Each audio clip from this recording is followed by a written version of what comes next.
Gracias por estar una vez más con nosotros en Sin Esquemas.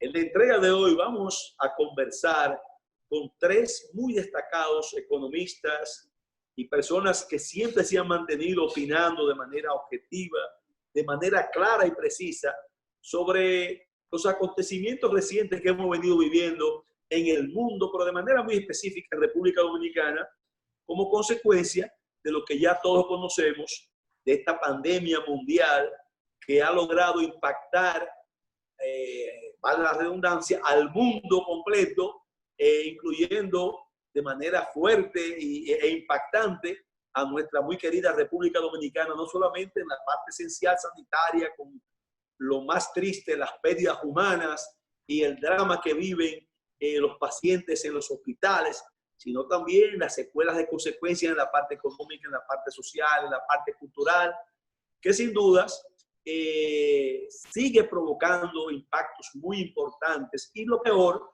que todavía no acabamos de descifrar el horizonte de hacia dónde es que vamos a llegar, ni cuál será el alcance de este impacto, porque cada día tenemos algo diferente. Y con eso vamos a hablar con nuestros amigos que ya son parte de Sin Esquema, Henry, Emil y Siriaco.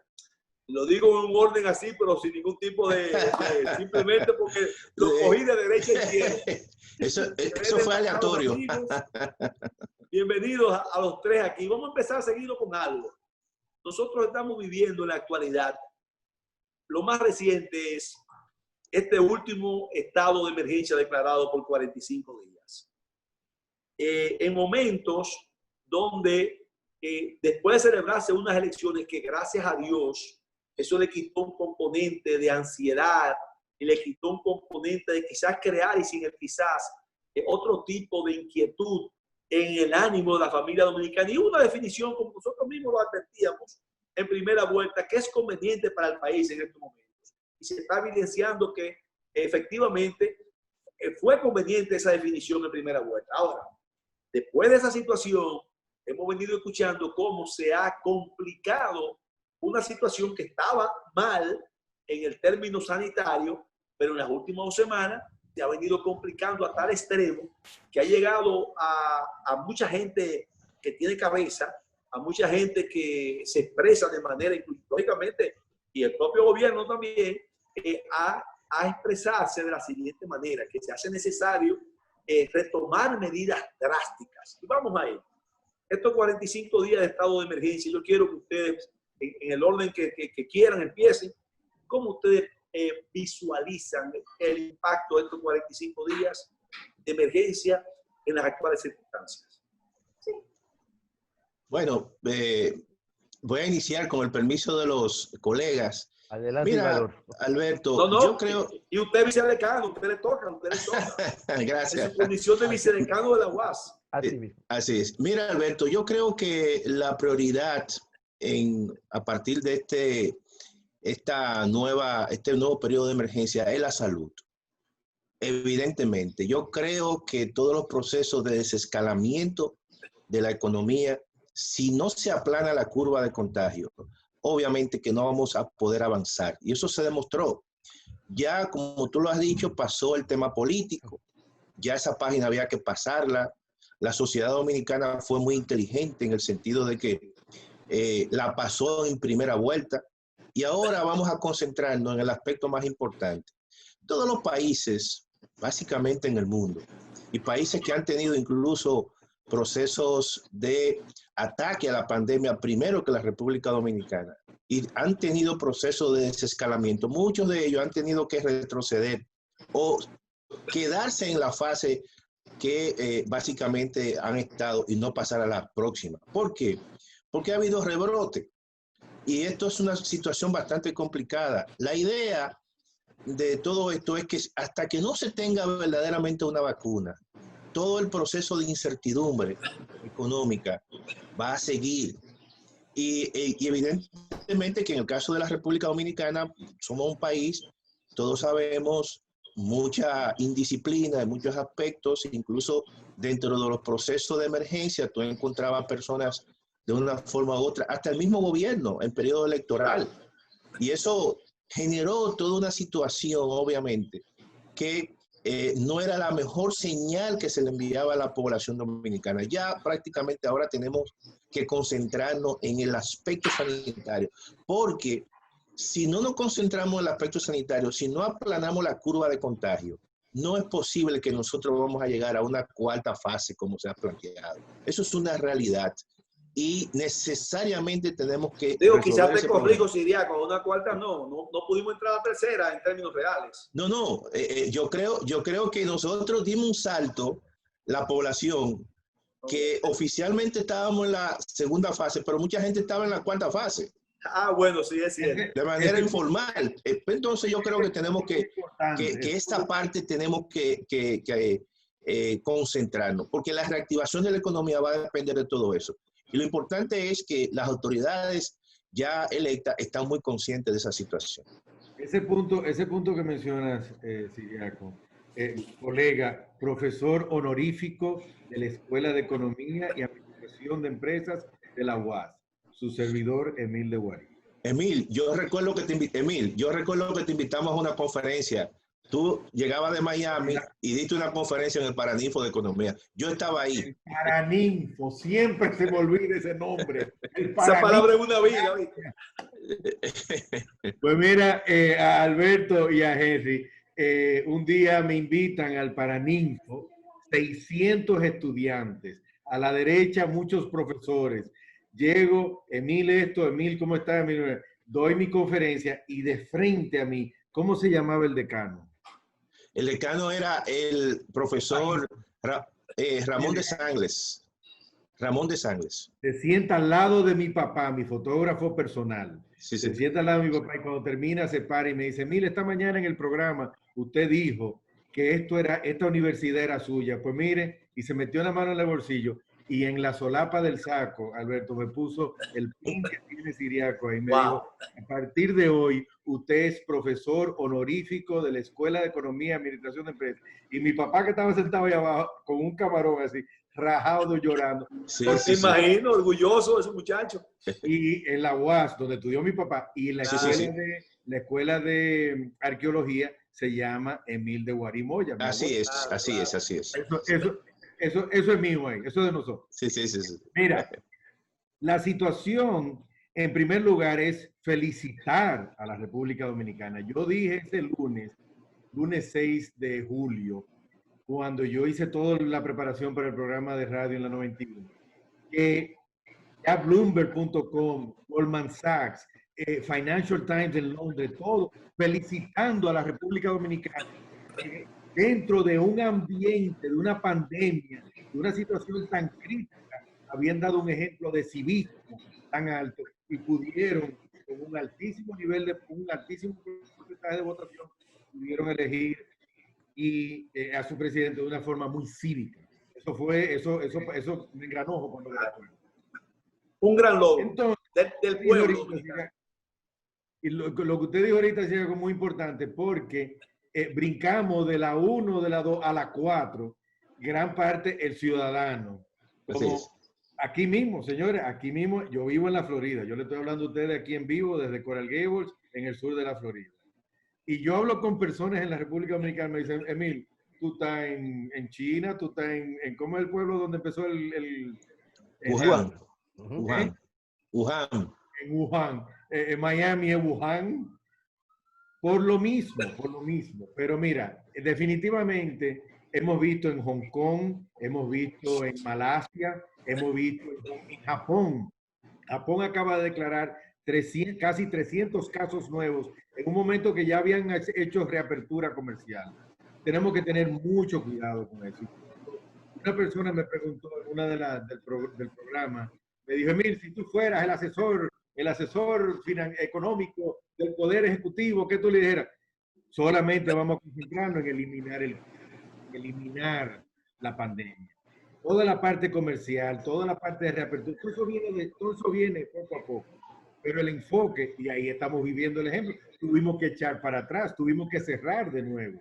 Es una cerrada media con el toque de queda, ojalá sea más cumplido que en ocasiones anteriores, pero yo medio me confundí también y por eso hicieron la aclaración ayer o antes de ayer de que, bueno, que las playas públicas y los balnearios estaban cerrados, pero las privadas estaban abiertas. Entonces después dijeron que no, que sí. Pero el asunto es eso, y ya en la República Dominicana hay turismo, ya hay aviones llegando, o sea que tenemos que sacar ese balance. Y para concluir, el mundo entero nos está observando. Nosotros tenemos observadores a nivel mundial en el área de turismo y en el área de capitales financieros, porque nosotros debemos mucho dinero.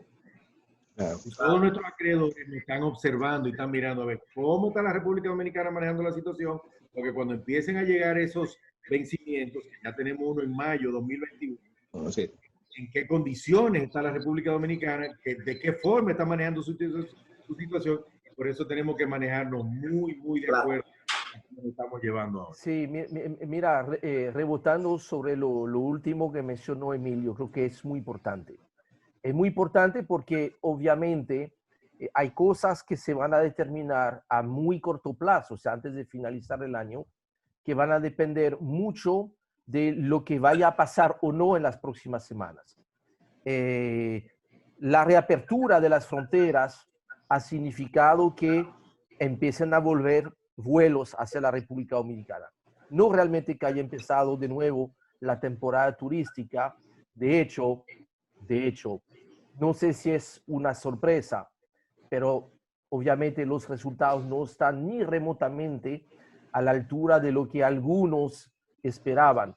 Si vemos los datos de azonadores, están hablando que, mira, si 60 hoteles habrán abierto de aquí a final del mes de julio, es mucho, y es probable que algunos ya se están preguntando si tomaron la decisión correcta de abrir en el mes de julio. Eso es una realidad. O sea, tenemos que enfocarnos en la apertura de turismo de noviembre, diciembre, es la que se tiene que vender y promover ahora. Por eso lo que dice Mira es muy cierto.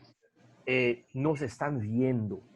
Nos están viendo en esta parte, pero también nos están viendo en la parte financiera.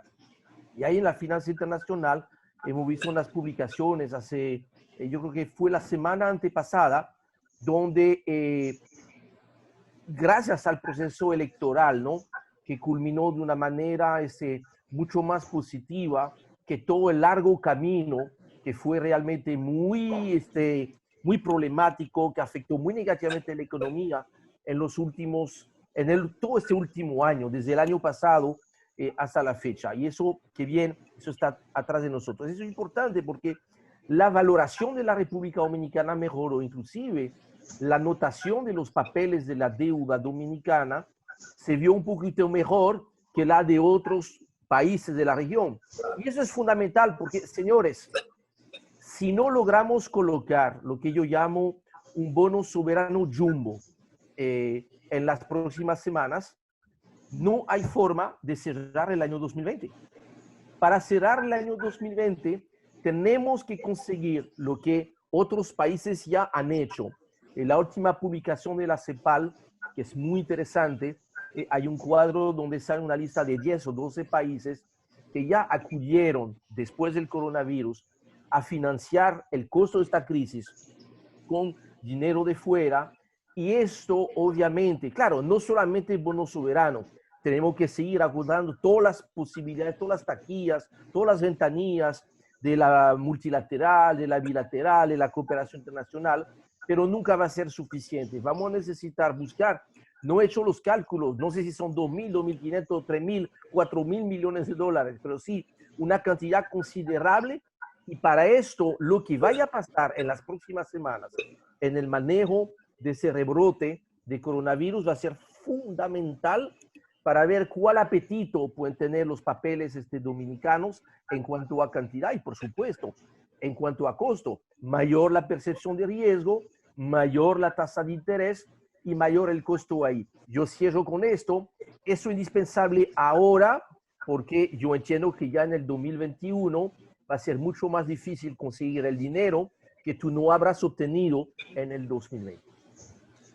Es indiscutible que tanto Ciriaco como Emil, como tú, Henry, ha coincidido, y yo me sumo, a que ha retomado de manera, aunque siempre ha estado, pero ha retomado con un mucho mayor nivel de preponderancia la parte sanitaria por encima de cualquier otra cosa, la parte de salud y la posibilidad de un agravamiento por un rebrote como elemento fundamental que podría afectar a todo lo que se deriva de la posibilidad de que podamos pensar en reactivar, que podamos pensar en abrirlo, porque si no resolvemos esa parte o no mandamos un mensaje claro de que vamos a resolver esa parte, seguiremos trancados en muchas áreas, que no va a haber forma que desde fuera, ya de hecho, lamentablemente hay países como Italia y otros más que no permiten vuelos, que no permiten ni siquiera entrada de dominicanos ni salida hacia allá, en el caso nuestro, que es lo que tenemos que evitar de que eso no siga incrementándose. Ahora, vamos a lo siguiente, y vuelvo y le hago, más que la pregunta, hago el comentario ante los tres. No menos cierto es que, y es lo que yo quiero que ustedes me den algún tipo de sus opiniones, a lo siguiente.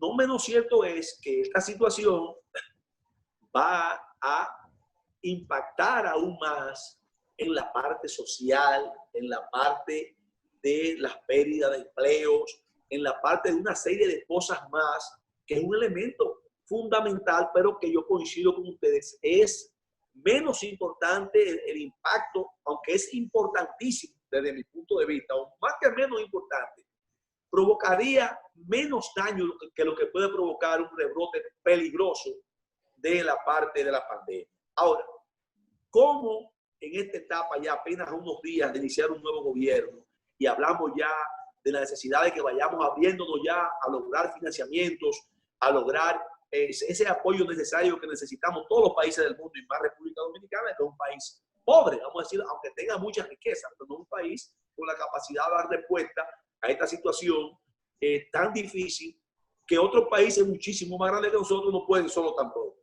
A esa situación de cómo vamos a compensar, porque será por la vía, y le pregunto ya y concluyo ahí, de mantener e incrementar los programas fases, de incrementar y de mantener y de extender a más cantidad de personas el apoyo a las familias.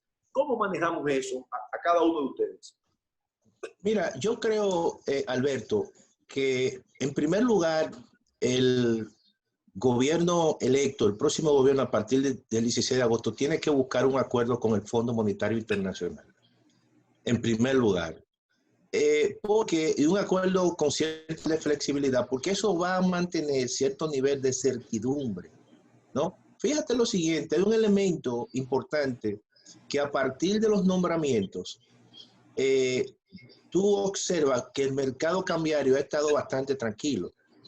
Y eso es una señal importante de que, y un mensaje importante de que en un primer momento eso ha generado certidumbre. Un segundo momento es firmar con el fondo, porque el fondo, aunque no te va a dar una gran cantidad de recursos, vamos a decir, en dólares, pero ya envía una señal básicamente a los sectores productivos de que va a haber cierto nivel de disciplina. Y eso es muy importante para que los mercados, básicamente el cambiario, no sea muy volátil.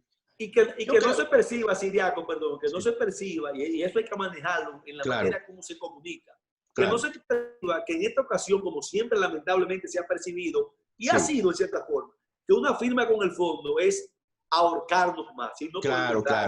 Que se vea que una firma con el fondo en estos momentos de dificultades tan dramáticas, la firma con el fondo nos va a permitir incluso una herramienta, un instrumento de poder disciplinar y organizarnos de manera más eficiente. Exactamente. Y además otra cosa, escuchándolas, incluso a la directora ejecutiva del Fondo Monetario Internacional, ellos serán flexibles, porque todo es una crisis de carácter mundial.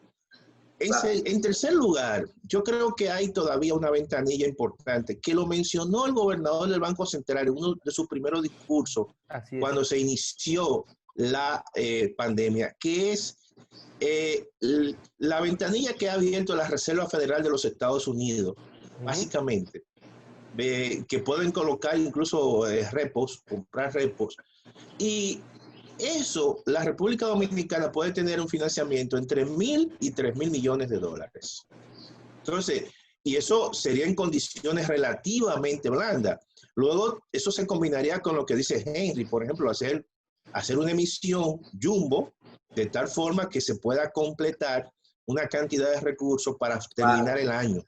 Porque eso entonces, a partir de ahí, tú puedes comenzar a seguir financiando, incluso hasta mejorar o duplicar gran parte de los recursos que reciben los grupos vulnerables. Sí. Y eso es muy importante, mantener el tejido social ante una situación de crisis, porque todos sabemos que una situación de crisis económica trae una crisis social y una crisis social trae una crisis política. Y evidentemente hay que mantener el programa FASE o ampliarlo, porque está apoyando a un sector importante de trabajadores formales que han perdido sus empleos o están suspendidos, a los grupos vulnerables a partir de un programa, o el programa, por ejemplo, Quédate Ahí, o se le puede cambiar el nombre, y también el sector informal que está recibiendo algún tipo de apoyo por el programa PATI. Es decir, eso hay que mantenerlo hasta que pase la pandemia y hasta que se formule y entre en vigencia un nuevo presupuesto, y entonces la economía esté en un proceso de reapertura de manera ordenada y de reactivación. De manera que son dos elementos a uno, porque eso también va a mantener cierto nivel de empleo, mínimamente. Y eso hay que mantenerlo para que luego, cuando se tenga la vacuna, la recuperación sea mucho más rápido de la economía. De manera que esos deben ser elementos a uno dentro de este contexto de crisis. R. Señores, los Estados Unidos... Perdón. Son los Estados Unidos. Sí. Ahora mismo se está discutiendo. Hoy en la Comunidad Europea llegó a un acuerdo finalmente. Fue una reunión que empezó el viernes pasado en Bruselas. Sí, y se volaron el fin de semana y lo llegaron a aprobar hoy martes fue. Porque la chancellor alemana cambió su actitud y lograron firmar 750 mil millones de euros. La discusión era que con esas emisiones y toda esa ayuda, todas esas condiciones bancarias por parte de la Reserva Federal de Europa, la discusión era, bueno, ¿cuánto me toca a mí? ¿Qué país? ¿A cuánto? Los Estados Unidos, que son los Estados Unidos, están en el medio de una discusión que ya la señora Pelosi, la líder del Partido Demócrata, dijo que esto le falta esta semana y la que viene, que ella la semana que viene, a final de semana que viene, de 3 trillones de dólares. Y eso es una de las discusiones para poder mantener lo que en la República Dominicana se llama FASE, aquí se llama ayuda, que es un chequecito que reciben los desempleados de $600 semanales. Eso es un chequecito, pero es un dineral. Entonces, eso por una parte. Por otra parte es cómo se ayuda a todos esos 40 millones de personas que están desempleados. Y eso todo tiene una repercusión enorme con la República Dominicana. Claro. Porque dependiendo, yo oigo un sonido, pero dependiendo de el desempleo en Nueva York, por ejemplo, todas esas remesas que vienen de Nueva York a la República Dominicana, y tenemos un alto porcentaje de desempleados de Nueva York que no están recibiendo ayuda, ¿qué van a mandar ellos a la República Dominicana? Y si hay un alto nivel de desempleo, el americano no va a viajar, no va a ir de turista. Entonces, todo eso tiene repercusiones. La realidad, como dice muy bien Siriaco, es que en estos momentos, y la palabra de Henry, que eso lo hablamos la última vez que nos reunimos también, hay una necesidad enorme de lo que llamamos a principio de la pandemia, se llamaba un presupuesto de emergencia. Es un adendum, es una modificación del presupuesto original con una gran emisión, con la ayuda y colaboración del Fondo Monetario y de todos nuestros acreedores. La única coletilla que a mí me queda es que es verdad que hay una necesidad hoy, pero mi gran pregunta es ¿qué va a pasar en mayo cuando haya que pagar $1.000 millones el 6 de mayo del 2021? Esa es mi pregunta. Henry. Sí, mira, definitivamente la tarea es grande, y lo que es importante es que las nuevas autoridades tengan claramente que el presupuesto modificado que han recibido, y ahí con todo el debido permiso yo voy a disentir con el presidente de la República, él no está dejando 100.000 millones de pesos al gobierno entrante. O bueno, él no dijo qué tipo de 100.000 millones, no dijo si era 100.000 millones de déficit, de gasto, o sea, él dijo 100.000 millones, vamos a dejarlo así, pero la realidad es que este presupuesto modificado hay que modificarlo por partida doble. Yo creo que es importantísimo también para poder materializar esta emisión jumbo, tenemos que tener mucha transparencia y mucha sinceridad. Ya lo de tratar de ser siempre el mejor del salón, de decir que mira, vamos a ser la única economía del continente a no tener crecimiento negativo. Bullshit, dicen en Estados Unidos. Y es lo que nos dijo la CEPAL. La CEPAL la semana pasada nos puso en el carril ya correcto, menos 5.3. Así es. Y eso yo no estoy... Es conservadorísimo. Sí, y sí. conservador, yo hasta el momento tenía menos 6.5, lo voy a revisar porque tengo que incorporar el impacto ahora de la cuarentena. O sea que ahí estamos teniendo un impacto adicional de 6 a 8 semanas adicionales de retraso en la recuperación. Para darle un ejemplo, para llegar a 6.5 negativo, yo en mayo yo tenía menos 12. El Banco Central ya tenía menos 13.6. O sea que es muy probable que terminemos por encima de menos 7%, a menos de que haya una serie de milagros, pero sabemos que en esta época de coronavirus, lamentablemente, son muy escasos. Entonces, si tú reconoces que este crecimiento va a ser muy, pero muy negativo, entonces tu proyección de ingresos que tú tenías en este presupuesto modificado es una fantasía completa. Solamente del lado de los ingresos es muy probable que tú tengas no menos de 50.000 millones de pesos adicionales de pérdida. Menos, ¿ok? Pero entonces del lado del gasto también hay que sincerarnos. No se había contemplado nada, pero cuando yo digo nada, es con una N mayúscula, una A mayúscula y una D y una A del mismo tamaño. No se ha contemplado nada en cuanto al coronavirus en el presupuesto modificado a partir del 1 de julio. Tan es así, el propio presidente de la República, muy correctamente, aunque no lo tenía en este presupuesto modificado, dijo, voy a extender hasta el 15 de agosto las medidas para ti, fase 1, fase 2, quédate en casa. El propio Miguel Seara Hatton, futuro ministro de Economía, aclaró de una vez que esos programas van a seguir hasta diciembre. Pero señores, nada de eso está en el presupuesto modificado. Y tampoco está, y yo sé que primero están, tenemos que salvar a la gente. Esa es la parte sanitaria. Esto es obligatorio, eso es lo básico. Si no resolvemos eso, nada del otro lo podemos resolver. 2, tenemos que salvar la comida de la gente, lo cual quiere decir que tenemos que asegurar que la agricultura pueda seguirse produciendo. Y ahí me preocupa ver con los últimos datos del Banco Central que la inflación está subiendo, la inflación de los alimentos subió un 2% en el solo mes de junio, 2% en un solo mes. Pero finalmente tenemos ahora, es tiempo, tenemos que pensar cómo vamos a salvar a las micro y pequeñas empresas. Porque si se nos están muriendo las empresas, señores, son miles de empresas que se están cerrando. Y ahí miles de empresas que cierran son decenas de miles de empleos que vamos a perder. Y cierro con eso, con la cosa tan catastrófica que cuando a principios del año que viene, si todo va bien, ya la economía vuelve a empezar, el turismo vuelve a aparecer. Si se nos murieron las empresas y perdimos sus empleos, ¿con qué vamos a reiniciar la actividad económica? Porque las empresas habrán desaparecido y los empleos que van con las empresas. Yo creo que hay que salvar la salud, la comida y las empresas. Bien.